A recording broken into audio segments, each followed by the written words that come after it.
আপনি যদি 100 বার লা ইলাহা ইল্লাল্লাহ যখন যেটা বললাম এটা যদি 100 বার পড়তে পারেন 10-12 মিনিট সময় নেবে।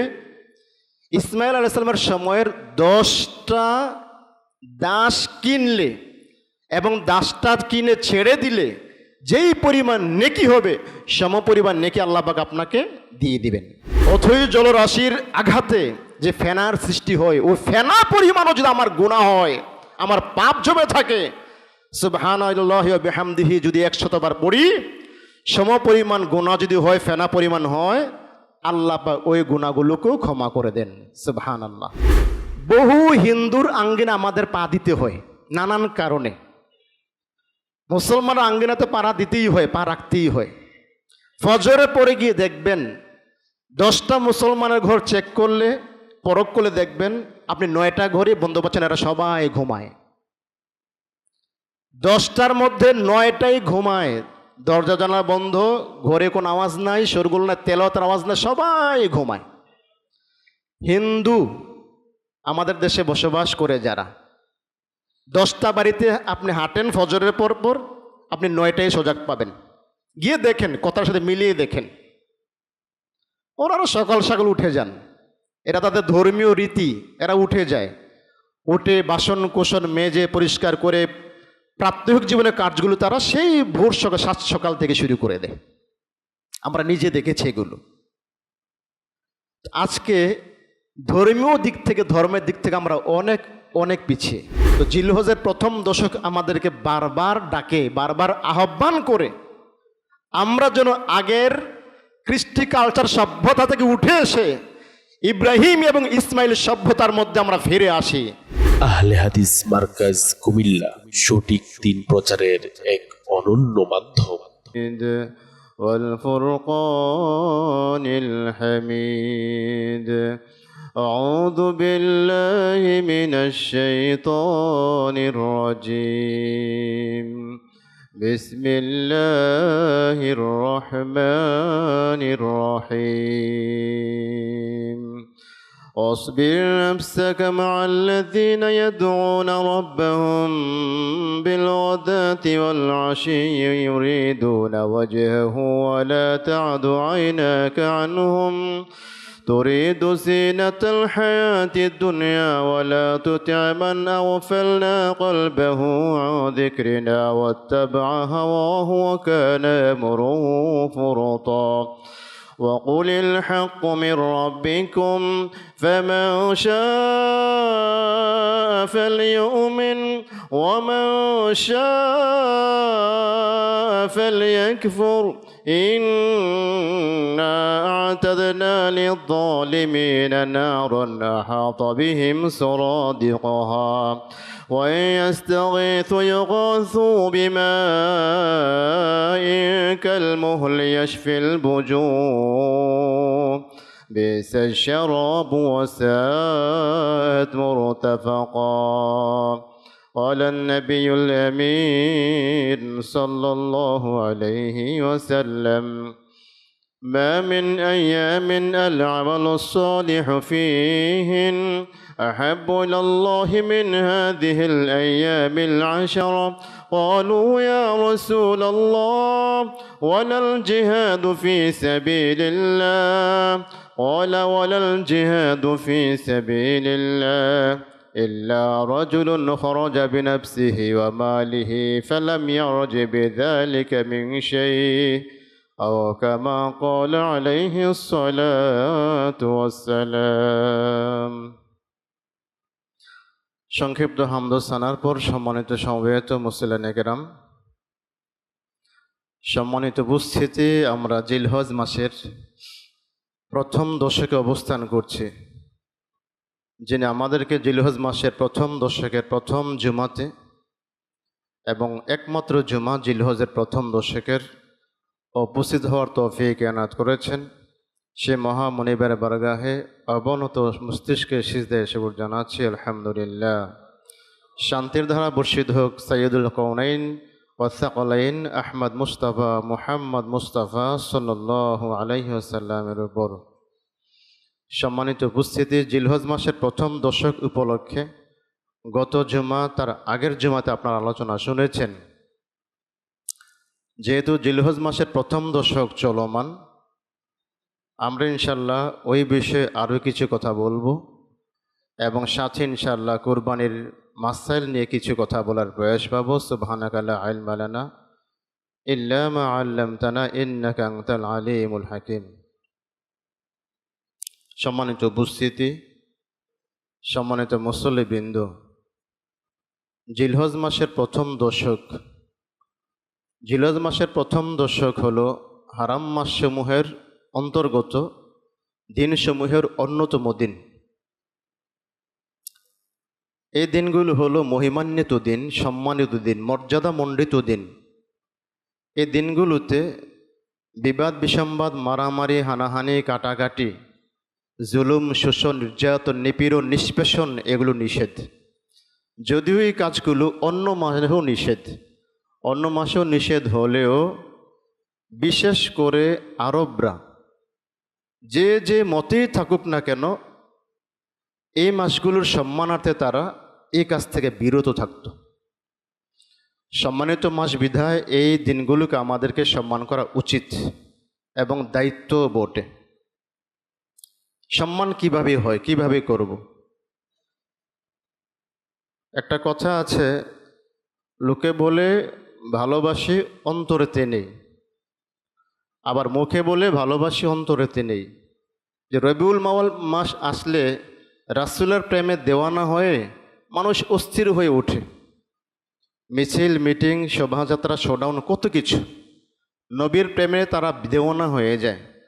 অথচ যেখান থেকে ইসলাম এসেছে, নবীর ওই জন্মভূমির যে ইসলাম, সেই ইসলামকে তারা অনুশীলন করতে মানতে নারাজ। কিন্তু হাতে প্ল্যাকার্ড নিয়ে মাথায় বেচ পরে রাস্তার শোডাউন দিতে তারা খুব মজা পায়। তো সুতরাং সেটা শুধু শোডাউনের মাধ্যমে নয়, কর্মের মাধ্যমে বাস্তবায়ন করতে হয়। তো আজকের দিনও জিলহজ মাসের যে প্রথম দশক, এটার মর্যাদা এবং সম্মান আমরা কিভাবে দিব?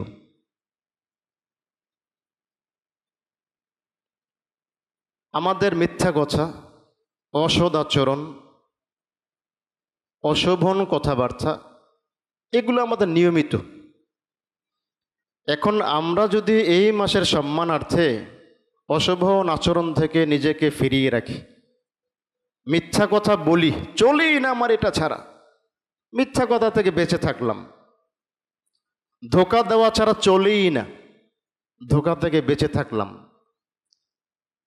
হারাম উপার্জন ছাড়া চলেই না, এই মাসে বেঁচে থাকলাম, রকচটা লোক, আমি বদমেজাজি লোক, হাত উঠেই যায়, শুধু হাত উঠে যায়, হাত তোলা থেকে বেঁচে থাকলাম।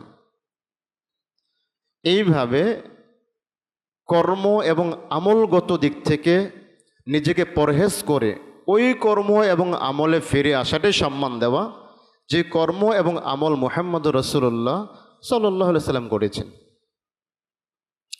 সম্মানিত উপস্থিতি, আল্লাহ রাসূল বলেছেন, মামিন আইয়ামিন আল আমালু সলিহু ফীহিন্না আহাব্বু ইলাল্লাহি মিন হাদিল আইয়ামিল আশার। আল্লাহ রাসূল বলেছেন, জিলহজ মাসের প্রথম দশকের আমল আল্লাহর কাছে খুব বেশি বেশি প্রিয়।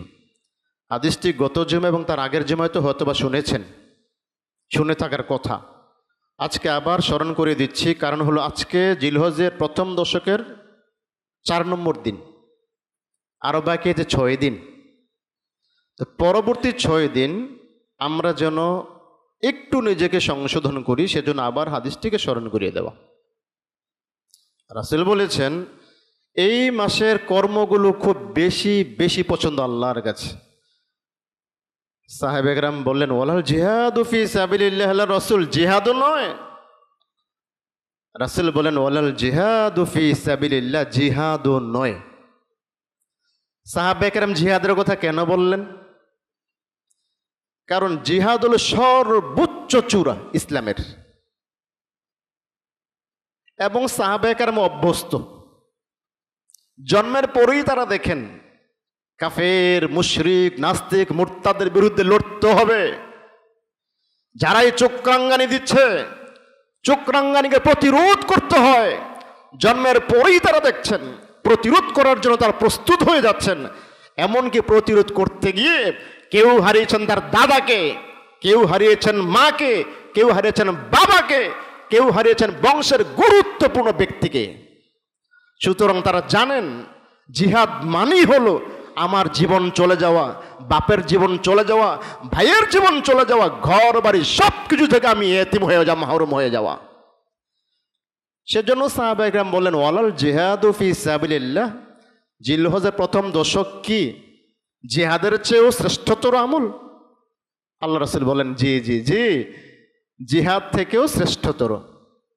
তবে ইল্লা রজুলুন, ওই ব্যক্তি ছাড়া, যেই লোকটা নিজের জান, নিজের মাল কি নিজের শরীর, স্বাস্থ্য, রক্ত, মাংস, গোস্ত, হাড় হাড্ডি, নিজের গায়ের কাপড় চোপড়, নিজের সঞ্চিত খেজুর পানি, রথসম্ভার, অস্ত্র সম্ভার, ঘোড়া উট নিয়ে যারা ঝাঁপিয়ে পড়েছেন, ঝাঁপিয়ে পড়ে গিয়ে নিজের রক্ত আল্লাহ রাস্তায় বিলিয়ে দিয়ে জীবনের তরে শহীদ হয়েছেন, এই লোকটা ব্যতি রেখে এই লোকটা বাদ দিয়ে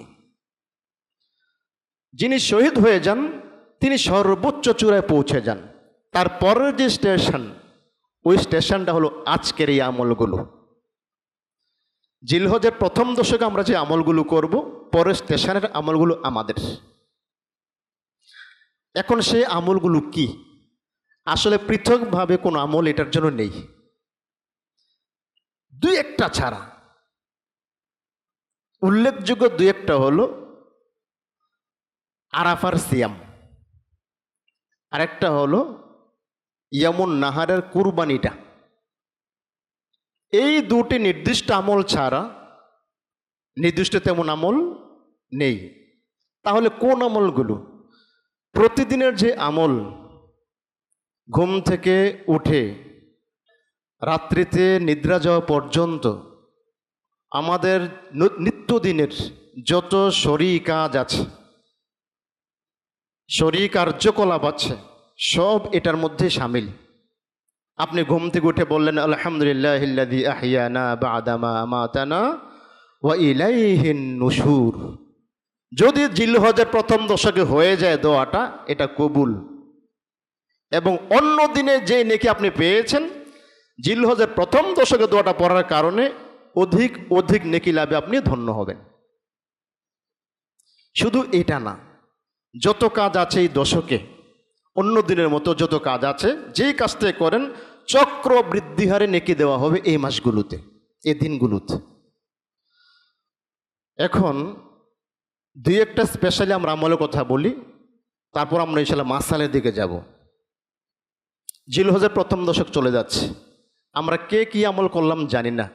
যেমন আজকে জুমার দিন, জুমার দিনটা শুরু হয়েছে গতদিন মাগরিব থেকে। মাগরিবের যখন আজান হলো, তার মানে আগের দিন গিয়ে পরের দিন উদ্বোধন হলো,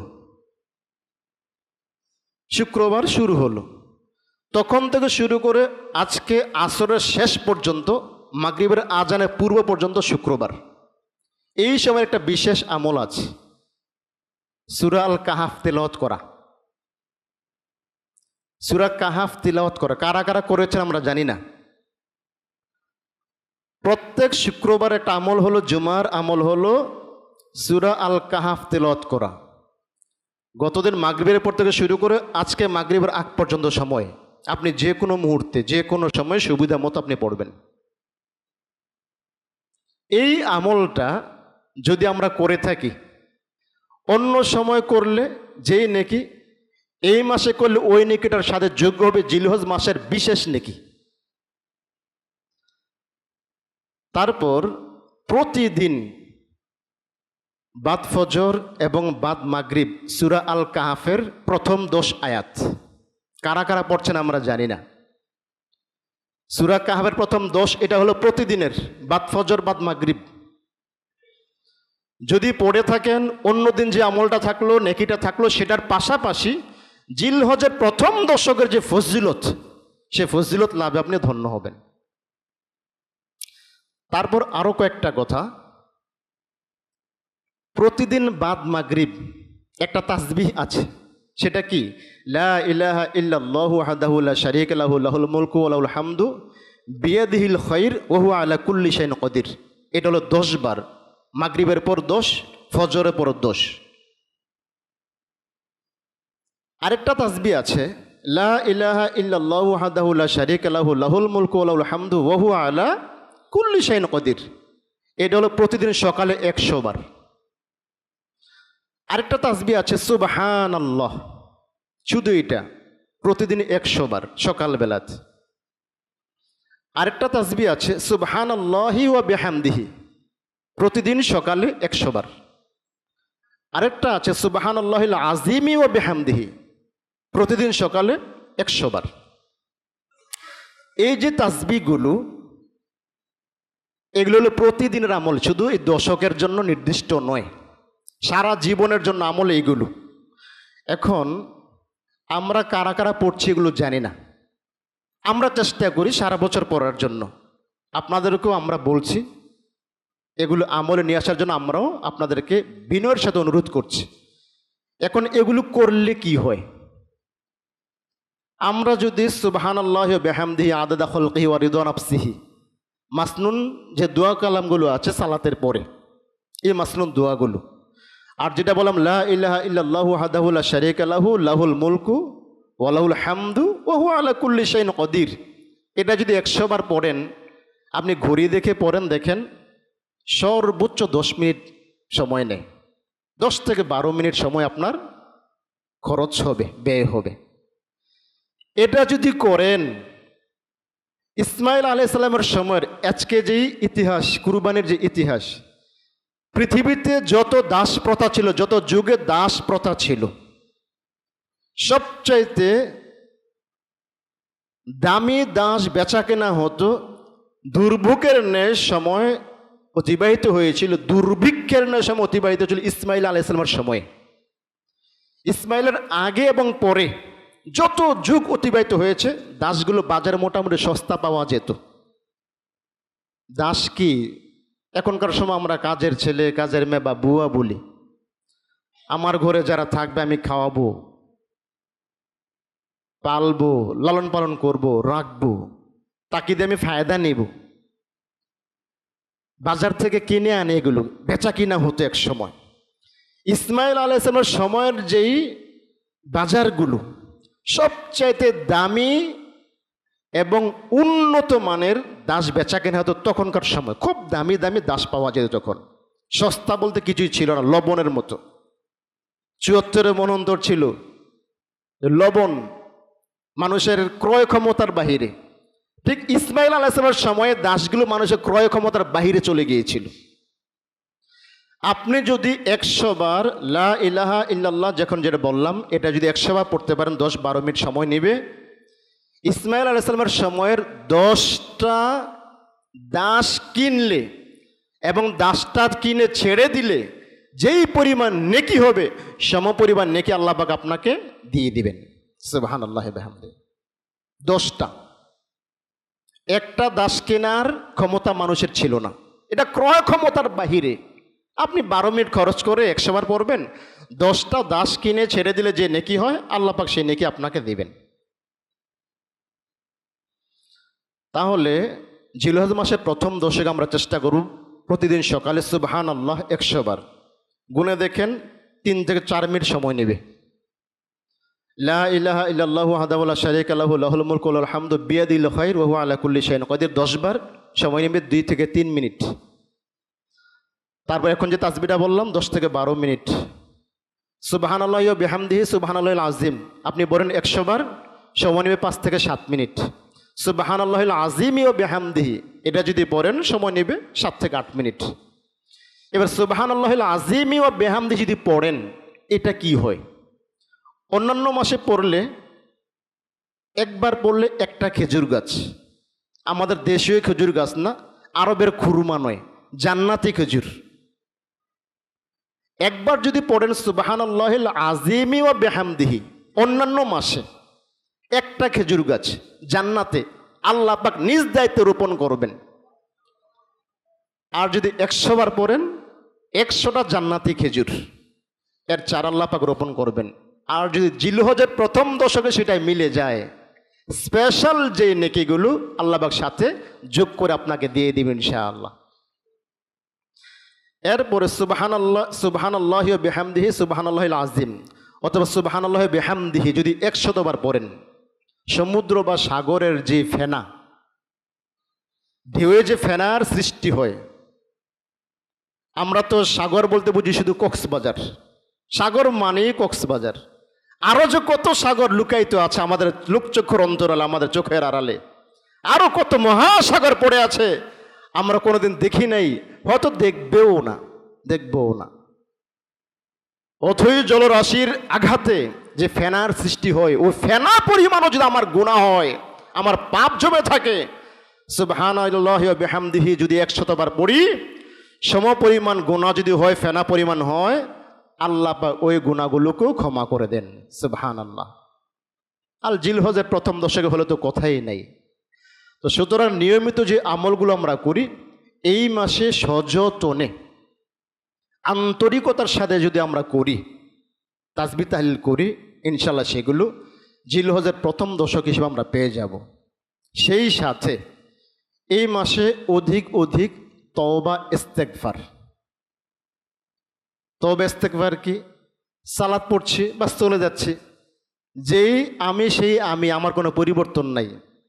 বছরের পর বছর যেই আমি সেই আমি রয়ে গেলাম।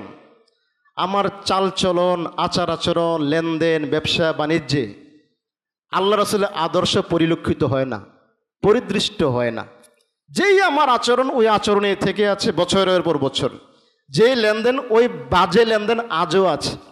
যেই চরিত্র, সে বাজে চরিত্র আজও আছে, কোনো পরিবর্তন নাই। তো জিলহজের প্রথম দশকের আহ্বান হলো ইব্রাহিমী যে ত্যাগ, ইসমাইলি যে আনুগত্য, সে ত্যাগ এবং আনুগত্যের মধ্যে নিজেকে বেঁধে রাখা, নিজেকে শৃঙ্খলবদ্ধ করা। তাই চলুন আমরা যেন ইব্রাহিমী ত্যাগ এবং আনুগত্যে আমরা ফিরে আসি। সম্মানিত উপস্থিতি, জিলহজ মাসের প্রথম দশক বিদায়ের পথে। আগামী বছর বেঁচে থাকলে হয়তো আমরা ইনশাল্লাহ আবার উদযাপন করব। এই মাসের প্রথম দশকের আরও কিছু কাজ আছে, যেমন বাদ ফজর। আজকে আমরা কোরআন তেলাওয়াত কারা কারা করলাম? কমপক্ষে 2 পৃষ্ঠা। আমরা হাত যদি উঁচা করাই, দেখবেন সহজে গোনা যাবে, সহজে গোনা যাবে। তো জিলহজ মাসের আহ্বান হলো নিজেকে বদলাই। প্রতিদিন বাদ ফজর কমপক্ষে আমি 2 পৃষ্ঠা কোরআন তেলাওয়াত করব। আমার স্ত্রী করবে, আমার ছেলে করবে, মেয়ে করবে। ফজরের পর ঘুম হবে না, ঘরের ঘুম নাই। কমপক্ষে সূর্য ওঠা পর্যন্ত ঘুম নাই।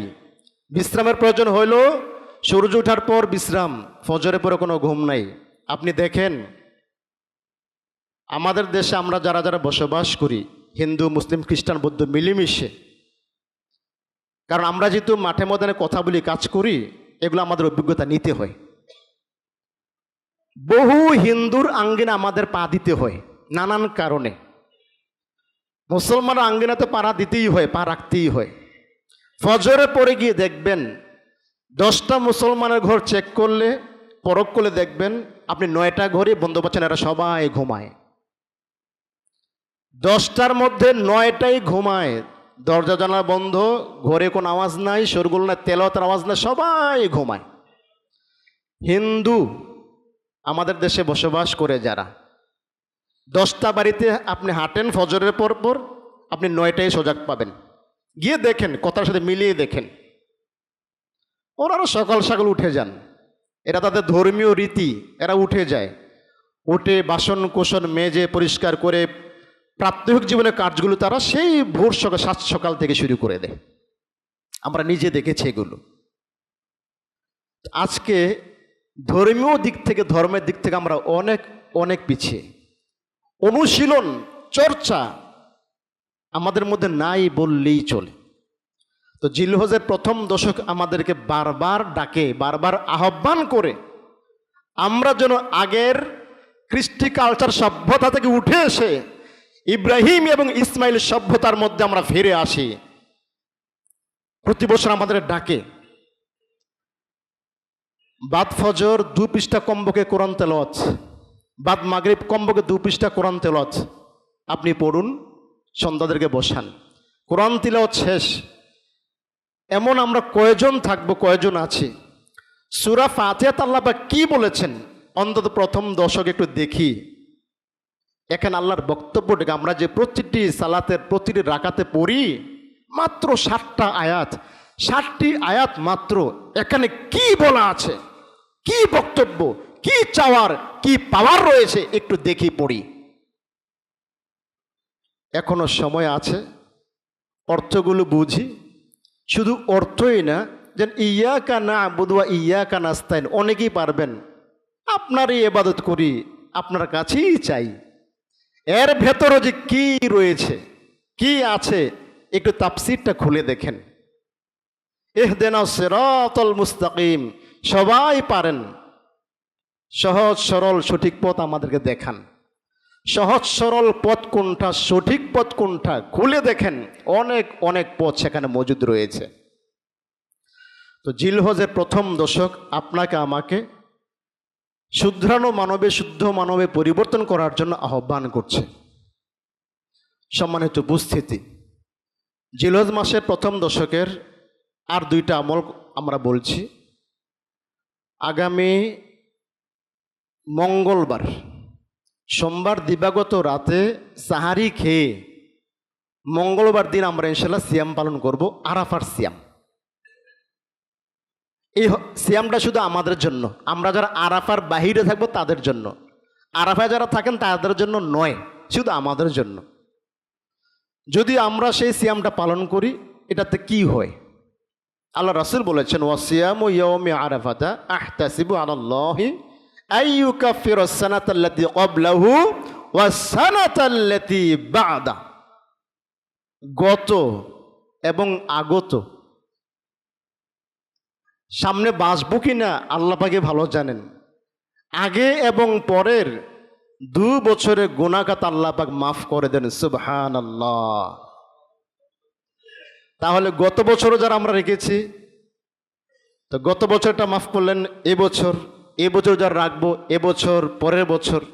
এই যে ধারাবাহিকতা, মাফের ধারাবাহিকতা, মন দিল দিয়ে হৃদয়টা সঠিক করে যে সিয়ামটা পালন করবে, ধারাবাহিকভাবে রাখে যদি, তো গত আগত সিয়াম রাখতেই থাকলো সারা জীবন, তার পাপ থাকে কোথায়? পাপ থাকে কই? আর এমনিতে বলাই আছে, এদিক দিয়ে তো বলাই আছে, 5 ওয়াক্ত সালাত, এক জুমা থেকে আরেক জুমা, এক রমাজান থেকে আরেক রমাজান, মাঝে ঘটে যাওয়া সব পাপগুলো মাফ। আমরা এখন জুমা পড়লাম, আসরের মাঝে যত পাপ ঘটবে আসর পড়লে শেষ। আসর থেকে মাগরিবে যত পাপ হয়ে যাবে মাগরিব পড়লে শেষ। এরকম যদি আমরা যথাযথ সালাত আদায় করে মন দিল দিয়ে, এর মধ্যে ত্রুটি বিচ্ছুতি যদি অনিচ্ছাকৃত ঘটে যায়, আল্লাহ পাক সেগুলো মাফ করে দেন। সম্মানিত উপস্থিতি, জিলহজ মাসের প্রথম দশক কখনো আমাদের জন্য ফলপ্রসূ হবে না যদি আমরা মসজিদমুখী না হই। আজকে দেখেন শহর বন্দরের মসজিদগুলোকে কত সুন্দরভাবে সাজানো হয়েছে। আপনি ফার্স্ট ফ্লোরে জায়গা পাবেন না, এত মুসল্লি। ফার্স্ট ফ্লোর আপনি জোহরে যান, আসরে যান, মাগরিবে যান, জায়গা নেই, তিলঠাই নাই, উপর দিকে আপনাকে উঠতে হবে। মুসল্লির অভাব নাই। গ্রামে গঞ্জে গিয়ে দেখেন শুধু জুমাতে মসজিদ পরিপূর্ণ হচ্ছে, আর অন্যান্য সালাতে ফাঁকা তো ফাঁকা ফাঁকা ফাঁকা পড়ে আছে। যাই হোক, এখন আমরা যারা জিলহজের প্রথম দশক উদযাপন করব, আমাদের আরও কয়েকটা কর্মসূচি হলো আমরা মসজিদমুখী হব। মসজিদমুখী হতে পারলেই এই দশকটা আপনার জন্য খুব কার্যকর, আপনার জন্য সফলতা বয়ে আনবে। আল্লাহ রাসূল বলেছেন, আহাব্বুল বিলাদিলাল্লাহি মাসাজিদুহা ওয়াসওয়াকুল বিলাদিলাল্লাহি আসওয়াকুহা। পৃথিবীর মধ্যে সবচাইতে উত্তম জায়গা হলো মসজিদ, সবচাইতে নিকৃষ্ট মন্দ জায়গা হলো বাজারগুলো। আজকে আমরা অধিকাংশে বাজারমুখী। যদি বলা হয় সালাত শেষে সকলে বসবেন, 10 মিনিট তালিম হবে, আপনাদের 100 জনের 90 জনে চলে যাবেন, মাত্র 10 জন বসবেন। বেঁধেও রাখা যাবে না, সম্ভব না, যাচ্ছে না, বেঁধে রাখা যাচ্ছে না। এখানেই না, সারা দেশের একই অবস্থা, বেঁধে রাখা সম্ভব না। অথচ এখানে বসে থাকাটাই নেকি, বসে থাকাটাই কল্যাণ, বসে থাকাটাই আকাশের রহমতের ফলগুদা আমাদের জোশ মারে, রহমতের ফলগুদারা রাখা যায় না। এবার যদি আপনি মসজিদে আসেন, আপনার জন্য কি হবে? আল্লাহ রাসূল বলছেন, দেখেন, মান তাতাহহারা মিন বাইতিহি, যে লোক তার নিজের বাড়ি থেকে উজু করে মসজিদে আসে, সুম্মাতাল মসজিদ, মসজিদে আসে। এখানে একটা মাসআলা, বাড়ি থেকে উজু করে মসজিদে আসা একটা বিষয়, মসজিদের উজুখানে উজু করে মসজিদে প্রবেশ আরেকটা বিষয়। দুইটা কিন্তু দুই বিষয়, কিন্তু সারা জীবনের জন্য, সারা জীবনের জন্য দুই বিষয়। বাড়ি থেকে উজু করে এসে মসজিদে সালাত আদায় করলে এক নেকি, মসজিদের উজুখানায় উজু করে মসজিদে এসে সালাত আদায় করার নেকি আরেকটা। দুইটা দুই বিষয় কিন্তু। দেখেন, আল্লাহ রাসূল বলেছেন, মান তাতাহহারা, যে লোক পবিত্রতা অর্জন করে, যে সুম্মাতাল মসজিদ, অথবা মসজিদে আসলো, ফাইন্নাহু যাইরুল্লাহ, নিজের বাড়িতে উজু করে যে মসজিদে আসলো, এই লোকটা আল্লাহ পাকের মেহমান। এই লোকটাই, নিজের বাড়িতে উজু করে যে লোকটা মসজিদে আসলো সালাত আদায় করার জন্য, স্রেফ এই লোকটাই আজকের দিনে আল্লাহর মেহমান। আল্লাহ রাসূল আরেকটি বলেছেন, ফাহাক্কুন আলাল মাজুরি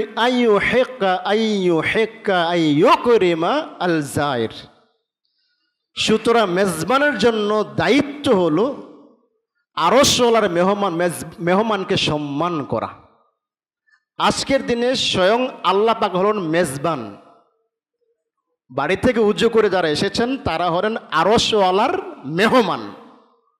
সুতরাং আরশওয়ালার বাড়িতে যারা যারা এসেছেন বাড়ি থেকে উজু করে, আরশওয়ালা আল্লাহ সুবহানাহু ওয়া তাআলা তিনি মেজবান হয়ে আপনাকে সম্মান করবেন। এটা তার হক, এটা তার উপর জরুরি।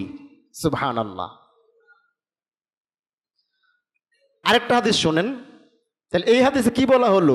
মেহমান শুধু তারাই আজকের দিনে যারা বাড়ি থেকে উজু করে মসজিদে আসে, আর যারা এখান থেকে উজু করে এসেছেন তাদের সালাত হয়ে যাবে। 27 গুণ নেকি যারা জামাতে সেটা পেয়ে যাবেন, সেটাতে কোনো সমস্যা হবে না, কিন্তু মেহমান আল্লাহর হইতে পারলেন না। আরেকটা বিষয় দেখেন, মান তাতাহহারা মিন বাইতিহি, যে লোক, মান খরাজা মিন বাইতিহি মুতাতাহহিরান, যিনি তার বাড়ি থেকে নিজের ঘর থেকে উজু করে বের হলেন সালাত ইলা সালাতিল মাকতুবা, ফরজ সালাত আদায় করার জন্য। ফরজ সালাত আদায় করার জন্য যিনি নিজের বাড়ি থেকে উজু করে মসজিদ পানে গেলেন, ফাআজরুহু কা আজরিল হাজ্জিল মুহরিম, আজকের যে হজের মাস,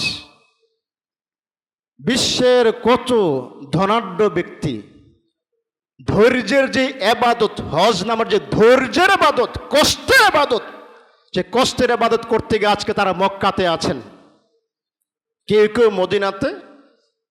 আনুষ্ঠানিকতা শুরু হলে সবাই মক্কায় হুমরি খেয়ে পড়বেন।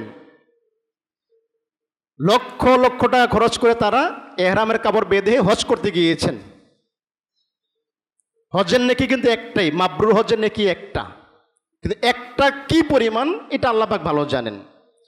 এবার বাড়ি থেকে যারা উজু করে মসজিদে আসে, লক্ষ টাকা খরচ করে যারা হজ করতে গিয়েছেন, তারা যেই নেকিটা পাবেন, আপনি বাড়ি থেকে উজু করে আল্লাহর ঘর মসজিদে এসে সালাত আদায় করলে ওই সমান নেকি আল্লাহ পাক আপনাকে দিবেন। সুবহানাল্লাহি ওয়া বিহামদিহি, সমান নেকি। তাহলে নেকিটা কোনটা? বাড়ি থেকে উজু করে এসে মসজিদে সালাত আদায় করলে, হজ করলে যেই নেকিটা ওনারা পাবেন, সমান নেকি আপনিও পাবেন। ওনারা হজ করতে গিয়ে পাচ্ছেন এবছর একটা, আর আমরা বাড়িতে থেকে জোহরে এক হজ, আসরে একটা, মাগরিবে একটা, এশা একটা, ফজর একটা। যদি বাড়ি থেকে উজু করে মসজিদে আসেন, সালাত আদায় করেন, প্রতিদিন 5টা হজের নেকি আল্লাহ পাক আপনাকে দিচ্ছেন। সুবহানাল্লাহ। জিলহজ মাসের প্রথম দশকে যে আমরা এই আমলগুলো করি, অন্য মাসে যে নেকি থাকলো তো থাকলোই, পাশাপাশি মনোযোগের সাথে, একাগ্রতার সাথে এই মাসে করার কারণে বিশেষ নেকিতে আল্লাহ পাক আপনাকে সমৃদ্ধ করবেন ইনশাআল্লাহ। আরেকটি বিষয়, এই দশকটা হলো দানের মাস, দানের দশক। আমরা নানানজন নানান দিকে দান দাক্ষিণ্য করি, আপনারা করে আসছেন। আপনাদের কষ্টার্জিত পয়সা থেকে আপনারা দান দাক্ষিণ্য করছেন।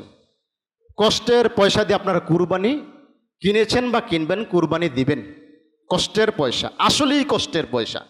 এই কষ্টের পয়সা থেকে যারা কুরবানি দেন আল্লাহ পাক কবুল করুন, আমিন। পাশাপাশি দানের আরও কিছু ক্ষেত্র রয়েছে, অনেক ক্ষেত্র রয়েছে, স্থান রয়েছে। যেই যেই জায়গা দান করলে আপনি মনে করেন যে দানটা আসলেই কাজে আসবে, তুলনামূলক ফলপ্রসূ হবে, আপনি সেখানে টাকাটা দিবেন, যতটুকু পারেন দিবেন। যেমন আজকের একটা আহ্বান হলো, আমরা যে মসজিদে সালাত আদায় করছি, দ্বিতীয় তলায় তৃতীয় তলায় কিছু কাজ আমাদের বাকি আছে। কাজগুলো সম্পন্ন করতে, বাচ্চাদের সেফটির জন্য, মসজিদের সেফটির জন্য সম্পন্ন করতে মোটামুটি 2 লক্ষ টাকার উপরে আমাদের ব্যয় হবে। এই ব্যয়ভারের দায়িত্বটা যদি আপনারা নেন, ইনশাআল্লাহ দানের যে নেকি সেটা তো পাবেনই, আর জিলহজ মাসের প্রথম দশক দান করার কারণে আপনি সেই নেকি থেকে ইনশাআল্লাহ বঞ্চিত হবেন না, অনেক অনেক নেকি পাবেন। মোহতারাম আমির জামাত প্রফেসর ডক্টর মোহাম্মদ আসাদুল্লাহ গালি প্রত্যেক বছর সংগঠনের জন্য, দাওয়াতি কাজের জন্য, কোরআন সুন্নাহ প্রচারের যে মাধ্যম, সে মাধ্যমে ব্যয় করার জন্য আপনাদের প্রত্যেকের কাছ থেকে 100 টাকা করে তিনি দাবি করেন, দিনের জন্য, ধর্মের জন্য, ইসলামের জন্য। যদি সে এখন আপনার দাম দাক্ষিণ্য করেন, ইনশাআল্লাহ পেয়ে যাবেন, নেকি পাবেন, আপনারা সালাতের পরে দিয়ে যাবেন। সম্মানিত উপস্থিতি, পরিশেষে মাসাইলে কুরবানি বিষয়ে আমরা একটু কথা বলি। আপনারা যারা যারা কষ্টের পয়সা দিয়ে কুরবানি কিনছেন বা কিনবেন, এখানে সংক্ষিপ্ত 2-1টি কথা। যারা যারা কুরবানি কিনছেন, চেষ্টা করবেন যেন মুসিন্না হয়। মুসিন্না হলো দুধের দাঁত ভেঙে নতুন দাঁত উঠাকে বলা হয় মুসিন্না। মুসিন্না ছাড়া কুরবানি সিদ্ধ হয় না। তো সুতরাং চেষ্টা করবেন দাঁতওয়ালা গরু অথবা দাঁতওয়ালা ছাগল, ভেড়া, দুম্বা যেটাই দেন যেন দাঁতওয়ালা হয়। তারপর আমাদের কুরবানিটা যেন সুঠাম হয়, সুন্দর হয়, দেখতে আকর্ষণীয় হয়, মায়ার সৃষ্টি হয়। স্পষ্ট কাটা, লেজ কাটা, কান কাটা, দেখাই যাচ্ছে দম চলে যায়, মরে যাচ্ছে, দেখাই যাচ্ছে হাড্ডি সারা, এগুলো কুরবানিতে চলে না। আমরা যখন কুরবানি করব স্রেফ আলখুশি করার জন্য, গোশত কত বেশি হবে, ভাইদের ভাগে কতটুকু করে পড়বে, ওদিকে দৃষ্টি না দিয়ে কুরবানিটা কতটুকু মায়াদার, কতটুকু মায়ার সৃষ্টি হয়ে আমার প্রাণীটা দেখলে আল্লাহর জন্য সেই কুরবানিটা আমরা যেন নির্বাচন করতে পারি। এবং কুরবানি করব আমরা যারা জীবিত রয়েছি শুধু তাদের জন্য, মরা মানুষের নামে মৃতদের জন্য কুরবানি হয় না, কারণ তারা আমাদের সদস্য এখন নাই। কেউ বাপের নামে দেন, বাবা মারা গেছেন 10 বছর আগে, কুরবানি হচ্ছে না, হবে না। মায়ের নামে দেন, হবে না কুরবানি। জীবিত আমরা যারা আছি, একটা পরিবারের পক্ষ থেকে একটা কুরবানি। আপনি দেন ছাগল, দেন গরু, যেটাই দেন, একটা পরিবারের পক্ষ থেকে একটা। কোনো কারণে যদি বাবার নামে আপনি দিয়েই ফেলেন, এটার গোস্ত প্রখ্যাত তাবি আব্দুল ইবনে মুবারক বলেছে, এটার গোস্ত খাওয়া যাবে না, পুরোটা গোস্ত আপনাকে দান করে দিতে হবে। কারণ মৃত মানুষের জন্য দান সাদাকা দিলে এই সাদাকা খাওয়া যায় না। সুতরাং মাইয়েতের নামে কুরবানি যদি দেন, পুরোটা গোস্তই সায়েল, মুস্তাফির, গরিব, দুঃখী যারা আছে তাদের মধ্যে বন্টন করে দিতে হবে। আল্লাহ পাক আমাদের সকলকে কুরবানি মাসালাগুলো বুঝে যথাযথ নেমে কুরবানি করার তৌফিক দান করুন, আমিন। আকুলু কওলি হাযা আস্তাগফিরুল্লাহ লি ওয়া লাকুম ওয়া লিসাইরিল মুসলিমিন ইন্নাহু হুয়াল গফুরুর রহিম।